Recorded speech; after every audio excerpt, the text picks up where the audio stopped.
लोक पिचकारीमध्ये रंग भरतात, पण आपल्याकडे तसं नसते. आपण डायरेक्ट स्प्राईटलाच पिचकारी बनवतो. तर नमस्कार मित्रांनो, मी संगम पाटील. स्वागत आहे तुमचं आपल्या आजच्या मिनी ब्लॉगमध्ये. आपल्या बाईकवर जरा जास्तच धूळ झाली होती, त्यामुळे जरा कपडा मारून घ्यावा म्हणलं. जोपर्यंत ते झुमकीवाली भेटणार नाही तोपर्यंत काही हिंमत हारायची नाही. आपल्याला जायचं होतं तळवडेला आजोबाला घेऊन येण्यासाठी. त्यासाठी निघालो तळवडेकडे. भूक लागली म्हणून पाहुण्याच्या हॉटेलला गेलं. तिथं फार समोसे भजे वडापावच होते.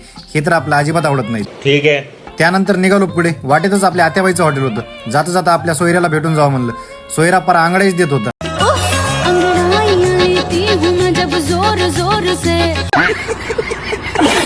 कसा आहे कार्टून, लोक पिचकारी सोबत खेळतात, हा तर स्प्राईट सोबत खेळत होता.